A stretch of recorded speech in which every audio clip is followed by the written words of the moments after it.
Isha foundation സ്ഥാപകനും ആത്മീയ ഗുരുവുമായ സദ്ഗുരു ജഗ്ഗി വാസുദേവിനെ അടിയന്തര മസ്തിഷ്ക ശസ്ത്രക്രിയയ്ക്ക് വിധേയനാക്കി. 17-ാം തീയതി ഡൽഹി ഇന്ദ്രപ്രസ്ഥ അപ്പോളോ ആശുപത്രിയിൽ വെച്ചാണ് ശസ്ത്രക്രിയ നടത്തിയത്. അദ്ദേഹത്തെ വെന്റിലേറ്ററിൽ നിന്ന് മാറ്റി. നിലവിൽ സദ്ഗുരുവിന്റെ ആരോഗ്യനില മെച്ചപ്പെട്ടു വരികയാണ്. കഴിഞ്ഞ 4 ആഴ്ചയായി കടുത്ത തലവേദന ഉണ്ടായിരുന്നിട്ടും അദ്ദേഹം ചികിത്സ തേടിയിരുന്നില്ല. ദൈനംദിന പരിപാടികളും സാമൂഹിക പ്രവർത്തനങ്ങൾക്കുമൊപ്പം മാർച്ച് 8-ന് മഹാശിവരാത്രി ആഘോഷങ്ങളിലും സജീവമായിരുന്നു.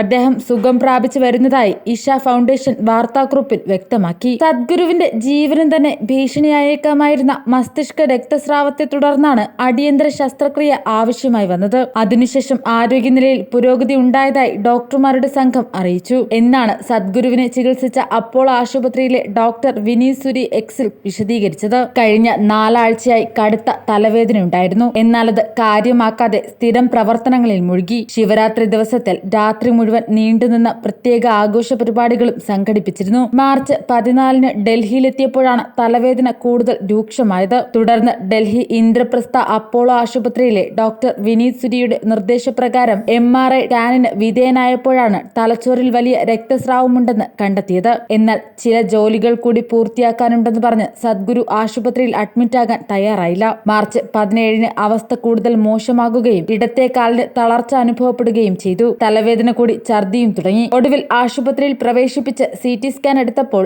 ജീവന് തന്നെ അപകടത്തിലാവുന്ന ഗുരുതരമായ സാഹചര്യമുണ്ടെന്ന് മനസ്സിലാക്കി അടിയന്തര ശസ്ത്രക്രിയയ്ക്ക് വിധേയമാക്കുകയായിരുന്നു. ശസ്ത്രക്രിയയ്ക്ക് ശേഷം വെന്റിലേറ്ററിലായിരുന്ന അദ്ദേഹത്തിന് പിന്നീട് വെന്റിലേറ്റർ സഹായം കുറച്ചു. ശസ്ത്രക്രിയയ്ക്ക് ശേഷം അദ്ദേഹം സോഷ്യൽ മീഡിയയിൽ വീഡിയോ പങ്കുവച്ചിട്ടുണ്ട്. അപ്പോളോ ആശുപത്രിയിലെ ന്യൂറോ സർജൻമാർ തന്റെ തലയോട്ടി മുറിച്ച് അതിനുള്ളിൽ നിന്ന് എന്തെങ്കിലും കണ്ടെത്താൻ ശ്രമിച്ചെങ്കിലും അത് കാലിയായിരുന്നതിനാൽ ഒന്നും കിട്ടിയില്ലെന്നാണ് അദ്ദേഹം തമാശ രൂപേണ വീഡിയോയിൽ പറഞ്ഞത്. അദ്ദേഹം സുഖം പ്രാപിച്ചു വരുന്നതായി ഇഷ ഫൗണ്ടേഷൻ പുറത്തിറക്കിയ മാധ്യമ പ്രസ്താവനയിൽ പറയുന്നു. ജീവൻ തന്നെ അപകടത്തിലാവുമായിരുന്ന ഗുരുതരാവസ്ഥയിലായിരുന്നു അദ്ദേഹമെന്നും പ്രസ്താവനയിലുണ്ട്. സദ്ഗുരുവിന്റെ ആരോഗ്യനില മെച്ചപ്പെട്ടു വരുന്നു.